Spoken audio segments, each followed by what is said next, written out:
kedatangan tamu penting sekali. Seorang tokoh di Bali, dia pernah memimpin organisasi folklor, ya Pak ya? Betul.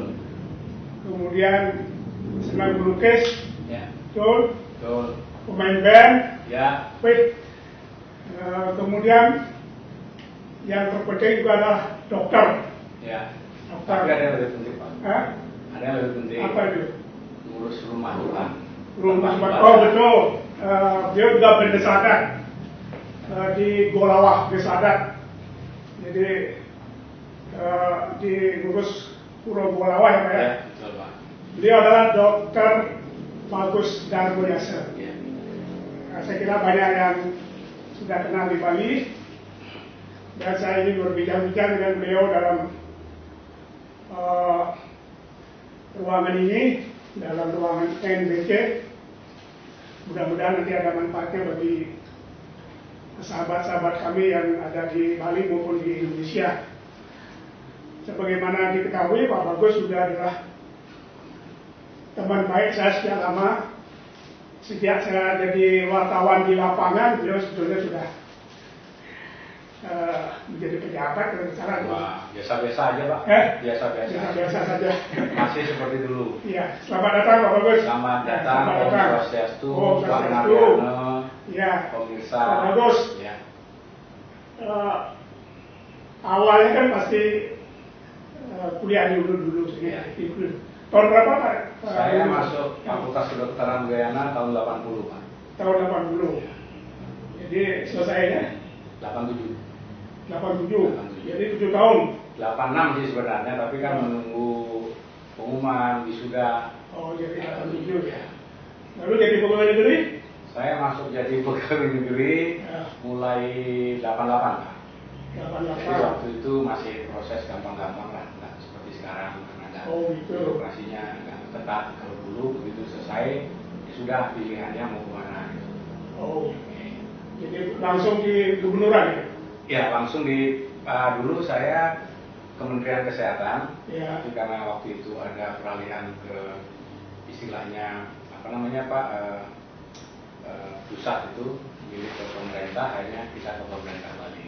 Oh itu. Pertama kali di dinas apa, di OPD apa? Pertama kali saya di Laboratorium Kesehatan Labkesda, kantornya di dekat Jalan Nusa Tenggara dekat kamar jenazah itu. Di Oh, ke rumah sakit. Jadi pegawai 3A. Masih 3A. Kan golongan sarjana waktu itu 3A. Pak. 3A, ya. Pak Nar, sebelum saya barangkali Pak Nar nanya-nanya, ini sebenarnya saya pertama datang ke sini ini kaget. Kemarin Pak memberitahu bahwa akan ada sebuah media baru namanya Naryana Balia Channel. Saya nggak percaya, saya putar-putar lagi sampai 4 kali. Wah ini bukan main. Artinya apa? Pak Nar ini memang saya tahu beliau ini adalah wartawan gaib ya, wartawan bukan 3 zaman lagi Pak. Kalau zaman sekarang zaman digital 4.0, Pak juga mungkin 4.0.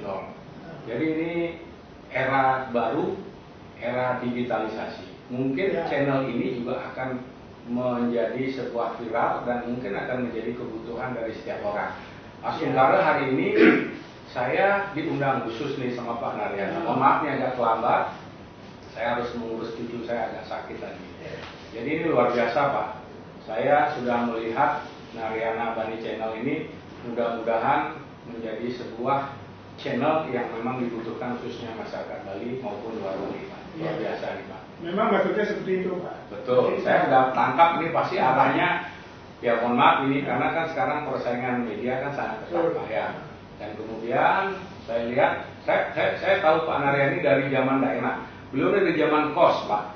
Jadi media itu Pak Naryana, Jesno Winado, Widminarko, Yono RRI itu kos di belakang rumah, dekat rumah saya. Jadi waktu itu masih di Suluh Bali ya Pak ya, Suluh Bali apa Suluh Maken lupa saya. Jadi zaman-zaman itu beliau sudah jadi pokoknya yang namanya media itu semua ngumpul di belakang RRI kos. Jadi kalau sore limbah air, gantung batu. Kalau saya main kelereng, cari layangan gitu. Jadi kos ini saya Pak, bukan Pak, saya jadi. Gak apa-apa, antara dia jadi host atau saya jadi host sama. Jangan serius-serius. Saya melihat Pak Nerian ini luar biasa. Artinya orangnya handsome, selalu senyum, itu yang menyebabkan Bapak panjang umur. Mudah-mudahan saya bisa mengikuti jejak umur Bapak. Oke Pak? Itu dulu. Bapak jadi pelukis itu sejak kapan ya Pak? Saya sebenarnya Mahasiswa? begini Pak. Sebenarnya dulu saya sebelum masuk. Itu lukisan Bapak tuh? Ya, ini salah satu Pak Nariano. Saya mau minta itu. Saya minta dibuatin. Khusus ini Pak Nariano. Saya buat di 5 Oktober 2018. Ya. Nah, jadi kemarin Pak masalah melukis, memang akhir ini saya sudah boleh dibilang kecanduan melukis. Karena saya berpikir dengan melukis itu bisa menghaluskan jiwa Pak. Jadi saya kalau sudah bangun tidur, misalnya jam 12 malam mau ke toilet, sudah nggak bisa tidur lagi Pak. Karena sampai pagi ya. Saya gambar, coret-coret 2 jam ketiduran baru nyampe. Jadi tidurnya tuh kamar sama meja di sebelah tempat tidur, jadi berantakan. Dan kalau umpamanya kita pikir hobi apa istilahnya antara profesi dokter dengan melukis itu gimana kok? Ya, jadi gini Pak, saya sebenarnya memang turunan keluarga nulis seniman. Oh seniman. Jadi waktu saya mencari kedokteran, saya punya cita-cita masuk ITB Seni Rupa. Saya testing ITB Seni Rupa, jadi lulus. Karena waktu itu kan ITB duluan, proyek perintis 1 namanya, Taludayana PP3. Jadi waktu itu saya ikut testing di Bandung, ITB Seni Rupa dan Arsitek Parahyangan Bandung, karena kakak dulu di Bandung. Jadi saya ikut di sana, saya lulus Pak, karena nilai gambar saya tinggi, bagus lah, karena saya gambar katanya ini. Tapi saya udah bayar di sana berapa di sini di Parahyangan Bandung. Tapi karena orang tua saya ini seorang petugas kesehatan, dirayulah saya dari turun di terminal Ubung agar mau masuk ke kedokteran. Ya udah, akhirnya kita ikuti. Asungkar saya lulus kedokteran. Waktu itu ranking 11, saya masih ingat tuh di koran itu ya. Jadi dari 85 orang saya nomor 11. Saya masih ada korannya. Nah terus ya sudah Pak, yang namanya hobi, yang namanya seni, ketika saya mulai jadi direktur Rumah Sakit Jiwa Bangli 2016, itu baru mulai aktif saya melukis-melukis, lanjut lagi ke rumah sakit sebagai direktur Rumah Sakit Bali Mandara, termasuk sekarang di Puri Raja. Jadi melukisnya ya ukurannya A3, kadang-kadang 40-50, tergantung waktu. Mungkin saya kalau di Muri mungkin lukisan sudah 800-an. 8 lebih. Apa aja lukisan itu? Disimpan saja? Disimpan saja Pak. Oh udah ada. Karena nggak sempat mau bikin bingkai itu. Bingkai juga cukup mahal kalau saya bingkaikan semua. Kecuali memang ada yang order-order seperti Pak Naryani ya baru saya bingkai gitu misalnya. Ada sih. Akhirnya dari melukis itu ada yang orang pesan untuk minta digambar. Ya berapa bayarnya terserah lah gitu. Bicara soal lukis Pak, waktu Bapak jadi direktur Bali Mandara, Rumah Sakit Bali Mandara kan banyak kamu penting dari Jakarta gitu. Bapak buatkan lukisan dan sebagainya. Ya betul. Jadi itu sebagai salah satu cindera mata saya berdatang tamu penting. Apakah itu Wakapolri, apakah itu Pak Jaksa, itu semua saya buatkan. Tujuannya apa? Pertama untuk istilahnya memberikan souvenir. Kedua, dengan lukisan pasti akan diingat Pak. Pasti akan diingat. Dan saya tidak pernah meminta imbalan ketika mereka istilahnya saya berikan souvenir itu. Dan ini pernah saya berikan kepada salah satu pengusaha besar di Jakarta, saya nggak sebut namanya. Jadi beliau itu sampai tertarik, sampai akhirnya pesan lagi untuk satu keluarga. Termasuk salah satunya, maaf ini Ibu Menteri Kesehatan Ibu Gilang Muluk ya. Pada saat Ibu mau pensiun, saya dipanggil khusus ke Jakarta. Saya pikir apa? Ternyata Ibu minta tolong, bagus, bisa nggak bantu saya untuk membuatkan lukisan? Saya kan mau pensiun nih Oktober, bilang itu. Oh bisa aja Bu, bilang. Ibu tanya berapa biaya? Aduh, jangan tanya biaya Bu, nggak ada biaya. Akhirnya Ibu malu, mau nggak mau ya sudahlah saya buatkan. Ada pejabat eselon 1, eselon 2 itu 18 Pak. 18 lukisan saya buat, kira-kira ukuran segini, itu sekitar 2 bulanan. 2 bulanan? Akhirnya saya dikirim dana di sini? Dari Pak? Dikirim dana? Oh enggak ada. Cuman ya Ibu kasih tiket pesawat, hotel itu masih wajar.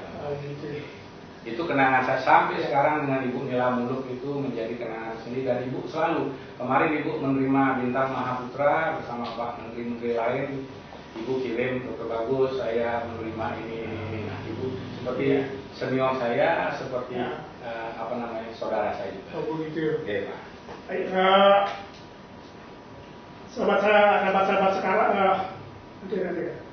Bapak dan Ibu sekalian, Dr. Bagus ini adalah orang serba bisa. Waktu beliau memimpin Rumah Sakit Balai Mandara, banyak tamu-tamu penting datang. Ya. Bapak undang itu dia memang datang. Kebetulan datang, Pak. Jadi memang dia tahu saya di sana, mau nggak mau ya dia berkunjung ke sana. Oh gitu. Salah satunya misalnya saya kagum itu mantan kepala KPK Pak Antasari ya. Kemudian saya juga baik dengan Pak Wakapuri, Pak Cecak kita, petani sekarang, lupa saya.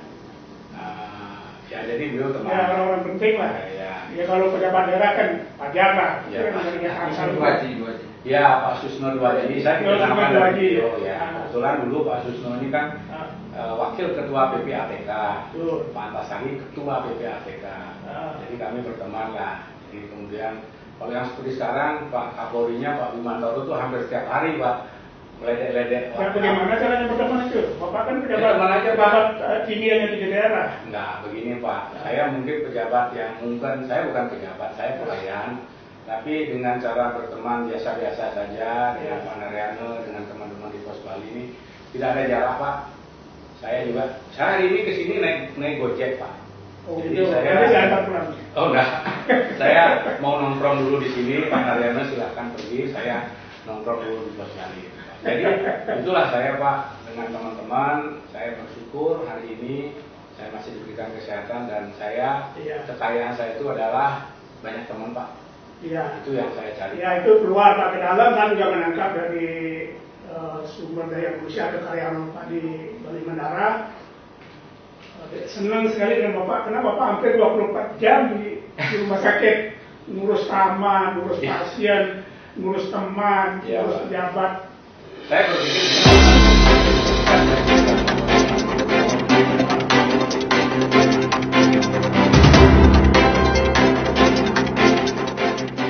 baik Pak Dokter, Bapak juga bukan disenangi oleh orang luar saja, tapi selama Bapak di Balai Mandara, di Rumah Sakit Balai Mandara, orang dalam juga kesannya sangat senang dengan kepemimpinan Bapak. Karena hampir Bapak 24 jam di rumah sakit betul kan?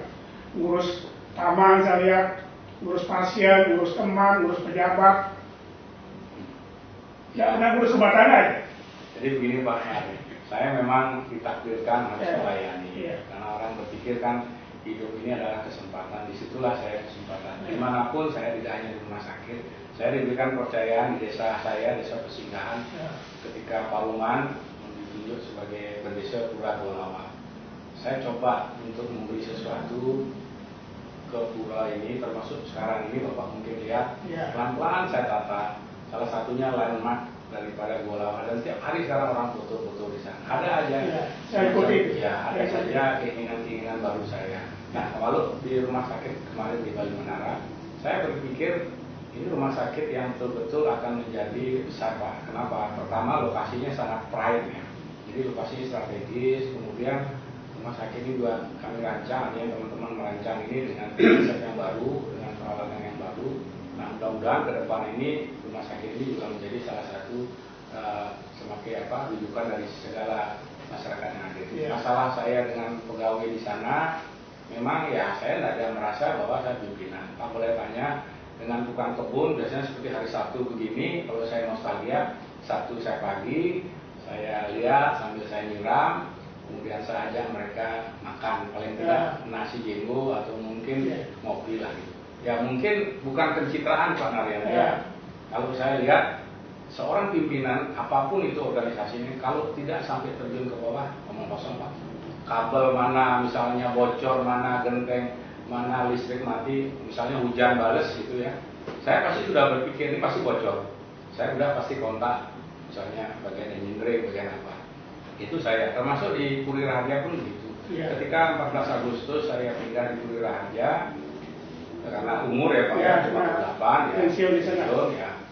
Ya sementara dalam waktu mungkin 2 minggu casing depannya itu sudah saya ganti ya. Sekarang sudah nggak berubah dan itu pun cari-cari duit sendiri Pak. Mohon maaf ini, jadi saya tidak mengganggu APBD, tapi saya berusaha untuk dengan teman-teman saya. Kas rumah sakit juga ya? Nah, kemarin ya sementara dari APBD bantu, kami lakukan. Nah sekarang ini terus kami berbenah. Bagaimana bedanya antara Puri Raharja dengan? Ya itu beda Pak. Pertama tipe kelas ya. Rumah sakit Bali Menara kan tipe B, itu bed itu sekitar 250 bed. Kalau rumah sakit Puri Raharja ini tipe C, bednya cuma 125 lah. Hanya saja kalau Puri Raharja ini kan dokter-dokternya banyak yang senior-senior. Jadi cukup banyak. Jadi kami bermainnya di bangsa yang istilahnya ya ini BPJS juga Pak. Ini bagaimana kita melayani orang ketika mereka membutuhkan istilahnya protokol kesehatan, bukan masalah pintarnya Pak. Sebenarnya kuncinya adalah bagaimana kita melayani dengan tulus ikhlas, senyum, sehingga orang akan sembuh. Jadi ketika mereka datang kita layani apapun itu Pak. Saya pasti kalau sudah orang nelpon saya minta tolong, seandainya itu saya dipersulit atau kesulitan, pasti kecewa Pak. Itu prinsip saya Pak. Seandainya itu saya, itu misalnya seandainya saya sakit atau keluarga saya sakit, terus pertolongan terlambat, itu pasti akan kecewa Pak orang. Nah bukannya menambah sembuh, tapi tambah terpuruk lagi. Itu kuncinya Pak. Sederhana aja sebenarnya. Nah saya kira di soal kedokteran rumah sakit saya kira Bapak sudah kuasai semua lah.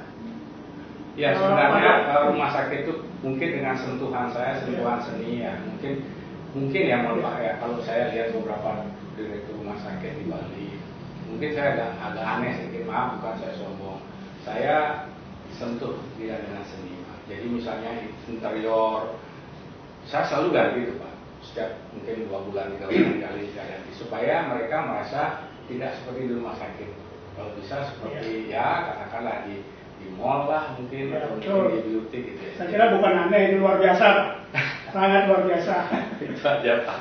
Sama kayak media cetak Pak. Media banyak Pak. Tapi begitu Bapak mengangkat berita media, terutama etalase depan, bagaimana Bapak mengangkat yang mana layak di depan, berita apa yang layak, itu salah satu kunci. Nah Pak Dokter kan juga aktif di organisasi olahraga.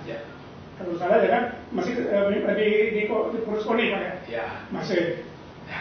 Jadi begini, saya memang hobi di otomotif. Saya dulu sebenarnya event organizer dari konser-konser musik Pak. Jadi kalau udah konser-konser musik yang skupnya besar di Bali, saya dapat sponsor dari vendor jarum, gudang garam dan sebagainya. Pasti larinya ke saya Pak. Jadi ada sponsor atau katakanlah promotor besar dari luar Bali masuk ke Bali, kayak Lorslet Bogor atau siapa, dia pasti cari saya Pak.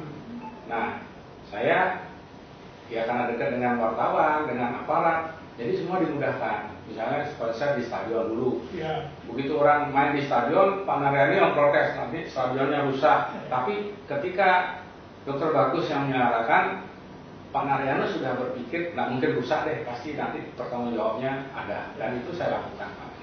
Jadi memang dari musik, kemudian saya berkiblat karena sering dapat sponsor. Akhirnya suatu kali datanglah promotor otomotif Helmi Sungkar. Jadi Helmi Sungkar ini membawa rombongan untuk menyemarakan kegiatan sprint rally di Cicatu, termasuk lawan tes. Dia cari orang berdasarkan referensi teman, ketemu saya, singkat cerita, ya udah saya jalankan itu dan saya berpikir waktu itu ini apa sih otomotif ini, apa sih ini gitu.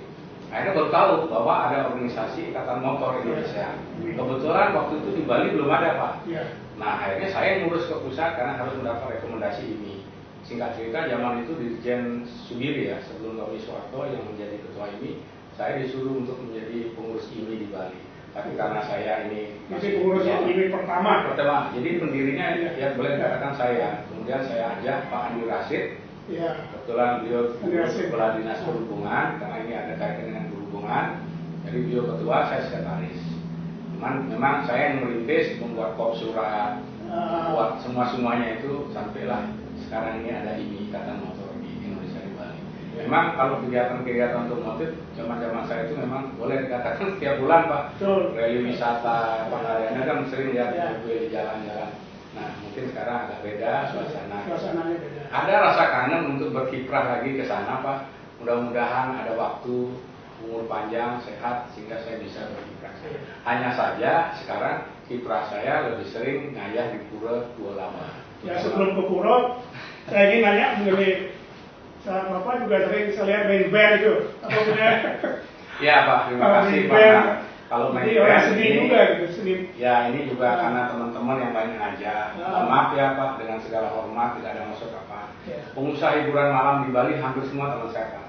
Mau yang namanya Bose, yang namanya Gerahadi, Happy Platinum, semua teman saya. Karena apa? Mereka butuh seorang dokter yang sewaktu-waktu bisa dipanggil. Misalnya kalau ada keluarga yang sakit, Pak ini sakit, saya dari cari, saya urus sampai selesai. Nah sehingga saya ketika kemarin ada acara ulang tahun di salah satu karaoke, saya diundang dan sekaligus memberikan siraman istilahnya protokol kesehatan saya sumbangkan di sana bahwa ini loh kondisi sekarang ini. Jadi ada sisi positifnya juga sih kita berteman dengan teman-teman pengusaha hiburan malam. Nah karena saya sering nyanyi, memang sih dulu Pak saya punya vokal grup itu namanya Happy Children, itu juara 1 di Bali Pak. Jadi grup saya ini sempat juara mengalahkan zaman itu ada Hendrik, Pak tahu Hendrik mungkin ya itu Hendrik. Saya juara 1 karena vokal grup saya kompak. Nah akhirnya sekarang ini karena waktu juga jarang untuk bermain, sewaktu-waktu saja Pak. Oh gitu, jadi di band itu sewaktu-waktu saja. Sewaktu aja, ketika di daulat nyanyi Pak, gitu aja. Gitu Pak. Kalau rumah sakit ini kemarin punya band Pak? Kalau di Bali Mandara punya Pak. Jadi kami waktu itu pernah bikin setiap ulang tahun kami bikinkan semacam kegiatan.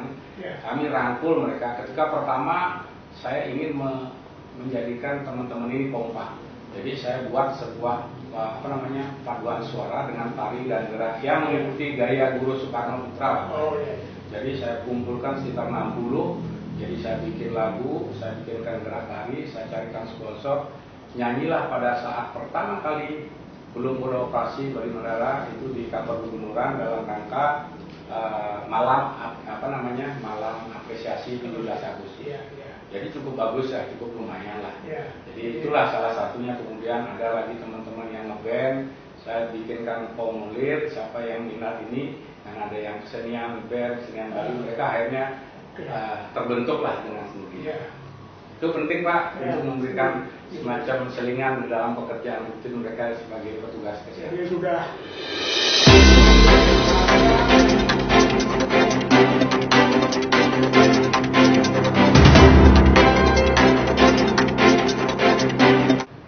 Iya, saya ulangi Pak. Bapak dokter juga pelukis, seniman lukis, penyanyi, kemudian profesi dokter, ngurus olahraga, ada event organizer, semacam event organizer mengadakan show yang luar biasa. Nah Pak dokter sekarang kan juga ngayah di Pura Pak ya. Kalau Bapak sebagai Indonesia, saya jadi mampu Pak. Sama-sama kita di Pura Pak dokter. Sekarang sebenarnya Pak dokter di Pura Lawas, saya penampilan Pura Lawas juga beda saya. Gimana cara Pak ngatur ini? Jadi kembali lagi Pak, di sana ya tidak hanya saya, ini yang ngatur semua alam ya Pak ya. Jadi saya percaya sekali ketika Tuhan memberikan semacam tugas ya, artinya saya di sana ditunjuk selaku Indonesia Pura. Pertama kali saya ingat ketika ada penataan itu, saya buat rekening Pak, namanya Indonesia Pura Walawa, saya isi 500.000. Sebenarnya pura ini kan pura kayangan besar. Kemudian pura ini selain tempat penyegar gunung, itu orang Bali juga banyak didatangi oleh para tamu-tamu baik domestik maupun mancanegara. Nah ini sudah direste atau mungkin dari dulu sudah begitu barangkali puranya. Jadi cuman sekarang saya mengatur bagaimana alurnya, misalnya kepada orang mau domestik atau orang asing mau ke pura, itu kita atur Pak ya supaya ya tertata lah gitu. Nah kebetulan awal-awal tahun 2007 ada penataan, saya ditunjuk oleh desa untuk sebagai ketua penataan pura, ya saya lakoni dengan tulus dulu dengan dukungan Tuhan di sana yang bersemayam, permisi untuk bisa menata dengan itikat baik. Sama sekali tidak ada istilahnya kesana pun beli bensin itu tidak pernah saya ngambil uang kas, tidak pernah. Inilah kadang-kadang apa ya, kalau ketika kita menata rumah Tuhan dibentuk sebuah panitia, kan biasanya gitu, beli pulsa, beli minyak, saya tidak pernah. Saya jalani apa adanya, belum ada bypass waktu itu. Ketika misalnya saya datang ke pura, ini minggu ini sudah setiap hari saya sana. Mungkin kemarin aja ya, mungkin hari ini. Jadi saya layani tanpa keluh kesah. Semua mengalir begitu saja dan saya tidak pernah istilahnya mencari keuntungan di sana. Itu jangan sama sekali. Untung itu akan datang dengan sendirinya. Dan saya percaya sekali. Nah kebetulan sekarang ini memang agak sepi karena pandemi. Kesempatan saya untuk menata. Hari ini misalnya ya, jadi misalnya tebing di gua itu agak sedikit banyak kotoran, bisa tata dengan permainan ya daun-daunnya Pak, ataupun tanaman-tanaman yang berwarna-warni. Paling tidak ketika nanti sudah mulai pandemi kadang-kadang sudah hilang atau berlalu kembali normal, paling tidak para wisatawan baik domestik maupun mancanegara bisa melihat ini loh sebuah pura yang benar-benar ditata dengan betul apa ya istilahnya bersih. Intinya harus bersih. Harus bersih. Jadi memang ada beberapa tanaman yang misalnya tidak perlu disiram seperti bunga kembang kertas gitu ya. Semakin dia kena sinar tidak disiram semakin berbunga. Saya tahu persis karena saya pelajari tanaman-tanaman mana yang tanaman teduh, mana yang tanaman yang perlu ditaruh di tempat sinar sehingga berbunga. Nah akhirnya sekarang setiap hari atau katakanlah hari libur Sabtu Minggu banyak orang ke Gua Lawah untuk hanya ya selain mungkin sembahyang, habis sembahyang dapat foto-fotoan. Nah, inilah sebagai dan lokasinya bagus Pak. Saya ngasih aja Pak. Jadi semua mengalir begitu saja. Kita percaya ini semua alam yang ada. Alam. Kalau nggak bukan alam, nggak mungkin Pak. Dan itu pun ketika yang akan berbuat sesuatu ada aja bantuan Pak. Ada aja bantuan. Aneh betul lewat aja. Bantuan dok, saya bantu ini, lucu-lucu nih bantuannya dari teman jaksa juga bantu tanaman aku udah kirim, bukan hanya orang Bali yang bantu Pak, orang non Bali bantu. Itulah saya pikir ini betul-betul cipratan Tuhan yang sengaja menghadir tanpa. Saya dengar cerita Pak, mungkin Pak Dokter bisa memberikan ya kita percaya, tidak percaya itu apa betul itu Gua Lawah itu secara nis itu tembus ke Besakeh Pak. Ya begini Pak, kalau itu saya ini cerita ya Pak ya. Saya selaku pendeta pura mungkin baru 3 kali saya masuk ke dalam Pak. Pertama berani Pak dalam? Saya masuk ke dalam ketika pembongkaran atau penataan pertama itu semua pelingis kan digetok Pak, diambil sedikit-sedikit ditaruh di pejati.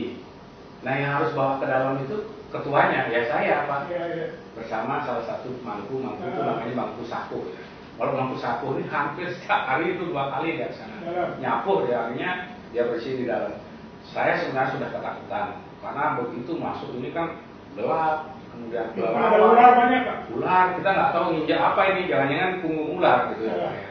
Nah akhirnya berdasarkan artinya kita niat baik untuk membawa 13 pejati, jaraknya masuk ke dalam kira-kira ada sekitar ya 80 meter lah kira-kira ya. Itu 80 ya 70, 60 apa 80. Tiba-tiba ada semacam tempat yang asagan begitu Pak nih, kayak tempat duduk begitu. Di sanalah saya taruh pejatinya. Ini kenangan yang saya tidak akan lupakan. Tapi begitu saya balik turun, tapi memang begitu saya taruh itu ada semacam lubang yang di dekat asagan itu. Lubangnya ya lubang Pak. Lubang menuju gitu. Lubangnya saya nggak tahu. Ya agak terang sedikit. Artinya ada lubang yang ke dalam lagi yang tidak bisa kita masukin. Gitu ya. Nah mungkin itu yang dianggap sebagai hubungan antara Gua Lawah dengan Gua Raja. Karena Gua Raja di sungai itu. Di sungai itu. Nah inilah yang dianggap untuk Nyi Gunung kepalanya ada di Gua Lawah itu misalnya. Nah kemudian setelah pemugaran selesai, saya ambil lagi itu Pak. Oh, Kejati itu? Kejati ke untuk kembalikan lagi ke pelinggir-pelinggir yang ada mulai Meru Tumpang Sola. Oh, melinggir Kejati di kau di tengah? Iya, pada waktu penataan. Oh, benar. Sekian bulan, jadi yang nanti bunga itu kan yang mampu ini gantian kalau nggak salah 3 kali sudah masuk. Nah itu jadi itu yang 70 meter jauh itu. Ya 70 lumayan lah itu Pak kalau dari dan apa ada mungkin isi lampu ya Pak? Enggak. Nah ini Pak, mohon maaf ketika kita turun itu kelihatan jalannya Pak, rupanya gitu. Mata kelelawar itu mengeluarkan apa namanya sinar ultraviolet apa istilahnya, sehingga kita jalan. Oh, jalannya. Iya, kelihatan. Pada waktu masuk nggak kelihatan, aneh kan? Iya. Tapi begitu kita apa istilah kayak kaca riber gitu Pak. Terbalik kan kalau orang riber kita bisa lihat orang di luar, tapi orang luar nggak bisa lihat kita. Ularnya tidur di mana itu? Saya nggak tahu Pak, ular itu di antara kerang-kerang. Dan kemarin pun saya pulang, saya lihat ada ular besar di sela-sela itu. Ularnya ini memang apa ya? Mungkin itu bukan ular-ular apa ya ular tapi tentu dalam bentuk ular gitu ya. Bagus warnanya, batiknya bagus lah ular itu. Tapi kan kadang-kadang ular itu nggak keluar ya. Biasanya saat ada sesuatu ular ini datang itu biasanya. Saya nggak tahu. Yang jelas pada waktu saya penataan itu saya bikin asagan tempat filter di depan gua. Ini bilik ornot percaya atau tidak ularnya Pak. Apa namanya istilahnya mandi air gerabah itu diminum sambil glek minum lagi glek jadi minum senang banget, kemudian dia tidur aja melingkar begitu. Percaya enggak ini Pak, seperti ular sirkus jadinya, padahal itu memang ular gue lah itu yang kita lihat Pak. Dan kadang-kadang turun, biasanya kalau dia turun dari sanggah sanggah ragung yang dari paling timur itu kebetulan modelnya itu nempel sama di atas, nah dia turun. Iya. Baik Bapak sekalian, saya bicara mengenai salah satu pura di Bali. Termasuk pura di stadion Bapak ini, pura di Koni. Iya. Di Taman Sari, ketika penataan ya saya. Oh gitu ya. Saya bicara soal Pura Gua Lawah, salah satu pura milik masyarakat di Bali yang sering dikunjungi wisatawan juga, sering dikunjungi umat Hindu kalau istilahnya mengadakan upacara Nyagara Gunung. Itu ada di pinggir jalan jurusan Klungkung Karangasem. Ini mungkin bagi wisatawan yang sering ke Bali pasti sudah mengenal Gua Lawah ini.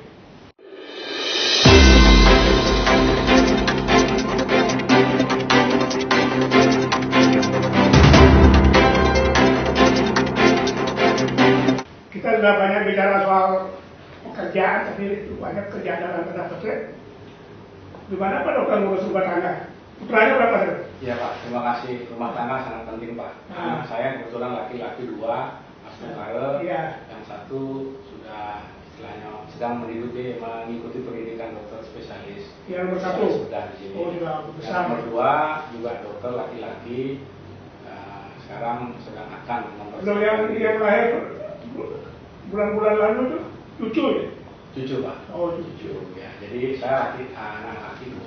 Ya. Nah saat ini memang inilah kepercayaan dari keluarga. Keluarga itu perekat atau pendukung pemberi doa yang paling baik untuk saya Pak. Saya menyadari kebetulan istri kan juga sakit Pak ya. Tapi dengan saya sering membantu orang sakit, saya dapat imbas sehingga istri bisa perlahan bisa sembuh. Mudah-mudahan sembuh.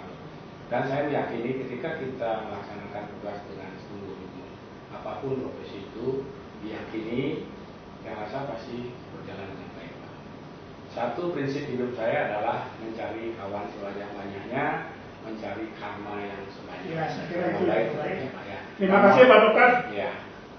Demikian saudara-saudara sekalian pertemuan kita dengan Dr. Bagus Darmoyasa yang sekarang menjadi Kepala Direktur Rumah Sakit Puri Raharja Denpasar. Mudah-mudahan ada manfaatnya bagi siapapun yang mendengar obrolan santai saya ini, bagi kita semua, sehingga kita bisa pakai pegangan hidup di masyarakat Bali.